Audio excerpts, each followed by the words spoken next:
ಅವಾಗ ತರೋಣ ಇವಾಗ ತರೋಣ ಅಂತ ದಿನಗಳನ್ನ ಮುಂದಕ್ಕೆ ಹಾಕೋತಾ ಫೈನಲಿ ಇವತ್ತು ಮನೆಗೆ ಮಿಷಿನ್ ತಂದಿದ್ದಾಯಿತು. ಹಾಯ್ ಹಲೋ ಎಲ್ರಿಗೂ ನಮಸ್ಕಾರ, welcome to my mini vlog. ಈ ರಜೆಗಳು ಬಂದ್ರೆ ನಾನಂತೂ ಸೋಂಬೇರಿಯಾಗಿ ಎದೊಳೋದಂತೂ ಲೇಟು. ಇನ್ನೊಂದ್ ಕಡೆ ನಮ್ಮ ಮನೆಯವರು ಕೆಲ್ಸಕ್ಕೆ ಟೈಮ್ ಆಯ್ತು ಅಂತ ಇದ್ರು. ಲೇಟ್ ಆಗಿ ಇದ್ದಿದ್ದು ನಂದೇ ತಪ್ಪು ಅಂತ ಹೇಳಿ ಫಟಾಫಟ್ ಅಂತ ಅವ್ರಿಗೆ ನೆಲ ಒರೆಸ್ಕೊಟ್ಟು ಅವ್ರ ಪೂಜೆಗೆಲ್ಲ ರೆಡಿ ಮಾಡ್ಕೊಳಕ್ ಹೋದ್ರು. ಇನ್ನೊಂದ್ ಕಡೆ ನಾನು ಅಡ್ಗೆ ಮನೆಗೆ ಬಂದು ತಿಂಡಿ ಎಲ್ಲ ಮಾಡ್ಕೊಂಡು ಅವ್ರ ಜೊತೆನೆ ಕುತ್ಕೊಂಡು ನಾನು ಕೂಡ ತಿಂಡಿ ತಿನ್ಕೊಂಡು ಅದಾದ್ಮೇಲೆ ಅಡ್ಗೆ ಮನೆ ಎಲ್ಲ ಕ್ಲೀನ್ ಮಾಡ್ಕೊಂಡು ಪಾತ್ರೆ ಇತ್ತು ಅಂತ ಅದನ್ನೆಲ್ಲ ತೊಳ್ಕೊಂಡು ಇನ್ನು ಅತ್ತೆ ಊರಿಂದ ಸೊಪ್ಪು ಕೊಟ್ಟು ಕಳ್ಸಿದ್ರು ಅಂತ ಅದ್ರದ್ದೇ ಬಸ್ಸಾರ್ ಮಾಡ್ಕೊಂಡು ಮತ್ತೊಂದು ರೌಂಡ್ ಅಡ್ಗೆ ಮನೆ ಎಲ್ಲ ಕ್ಲೀನ್ ಮಾಡ್ಕೊಂಡು ಇನ್ನು ನಾನು ಹೊರಗಡೆ ಹೋಗೋದಿತ್ತು ಅಂತ ರೆಡಿಯಾಗಿ ನಮ್ಮ ಮನೆಯವ್ರಿಗೆ ಕಾಯ್ಕೊಂಡು ಕೂತಿದ್ದೆ. ಅವರು ಕೂಡ ಬಂದರು. ಇನ್ನು ಇಬ್ರು ಕೂಡ ಟೌನ್ ಒಳಗಡೆ ಹೋಗಿ ಒಂದು ವಿಡಿಯೋ ಮಾಡೋದಿತ್ತು ಅಂತ ಅದನ್ನೆಲ್ಲ ಮಾಡ್ಕೊಂಡು ಅಲ್ಲಿಂದ ಸೀದಾ ಕಾಲೇಜ್ ಹತ್ರ ಬಂದ್ವಿ. ಇವತ್ತು ಡಿಗ್ರಿ ಕಾಲೇಜ್ ಅವ್ರದ್ದು ಫಂಕ್ಷನ್ ಇತ್ತು. ಮನೆ ಹತ್ರ ಇದ್ದಾಗಲೇ ಜೋರ್ ಸೌಂಡ್ ಕೇಳಿಸ್ತಾ ಇತ್ತು. ಸೊ ಹಾಗಾಗಿ ನಾನು ನಮ್ಮ ಮನೆಯವರು ಸ್ವಲ್ಪ ಹೊತ್ತು ಫಂಕ್ಷನ್ ನೋಡ್ಕೊಂಡು ಹೋಗೋಣ ಅಂತ ಬಂದ್ವಿ.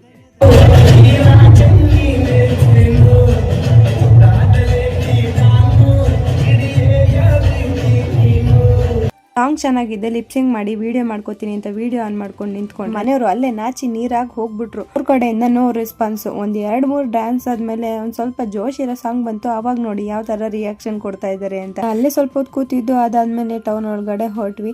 ತುಂಬಾ ದಿನದಿಂದ ಮಿಷಿನ್ ತಗೋಬೇಕು ಅಂತ ಅನ್ಕೋತಾ ಇದ್ದೆ. ಹೆಚ್ಚು ಕಡಿಮೆ ಒಂದ್ 7-8 ತಿಂಗಳು ಹಾಗೆ ಹೋಗಿತ್ತೆ. ನಾವು ಸೆಕೆಂಡ್ಸ್ ಅಲ್ಲೇ ಯಾವ್ದಾದ್ರು ತಗೊಳ್ಳೋಣ ಅಂತ ಹಂಗು ಹೋಗೋಗಿ ವಿಚಾರಿಸ್ಕೊಂಡು ಬರ್ತಾ ಇದ್ವಿ ಯಾವ್ದಾದ್ರು ಬಂತ ಅಂತ. ಬಟ್ ಈ ಅಂಕಲ್ ಎಲ್ಲ ಮಿಷಿನ್ಗಳ ಬಗ್ಗೆ ಡೀಟೇಲ್ ಆಗಿ ಎಕ್ಸ್ಪ್ಲೇನ್ ಮಾಡಿದ್ರು. ಅದಾದ್ಮೇಲೆ ಚೆನ್ನಾಗಿರೋದು ಕೂಡ ರೆಫರ್ ಮಾಡಿದ್ರು. ಇನ್ನೇನು ಹಂಗು ತಗೋತೀವಿ ಅಂತ ಹೇಳಿ ಹೊಸದನ್ನೇ ತಗೊಂಡು ಅಲ್ಲೇ ಎಲ್ಲ ಫಿಟ್ ಮಾಡಿ ಕೊಡ್ತಾ ಇದ್ರು.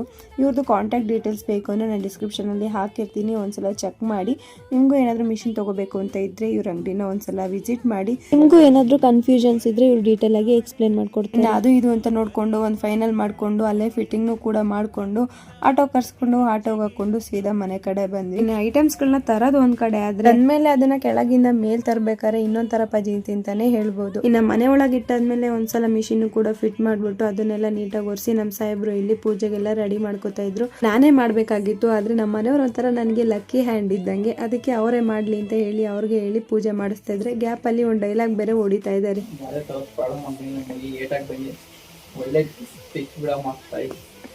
ಹಂಗು ಹಿಂಗು ಮಧ್ಯೆ ಈ ತರ ಒಂದೊಂದು ಡೈಲಾಗ್ ಹೊಡಿತಾನೆ ಇರ್ತಾರೆ. ಅವರು ಪೂಜೆ ಎಲ್ಲ ಮುಗಿಸ್ಕೊಂಡಾದ್ಮೇಲೆ ಏನೋ ಕೆಲಸ ಇದೆ ಅಂತ ಹೊರಟ್ರು. ನನ್ನ ಕಡೆ ನಾನು ಕೂಡ ಫ್ರೆಶ್ ಅಪ್ ಆಗ್ಬಿಟ್ಟು ಫೈನಲಿ ಇವತ್ತಾದ್ರೂ ನನ್ನ ಆಸೆ ಈಡೇರ್ದಲ್ಲ ಅಂತ ಫುಲ್ ಖುಷಿಲಿ ತೇಲಾಡ್ತಾ ಇದ್ದೆ.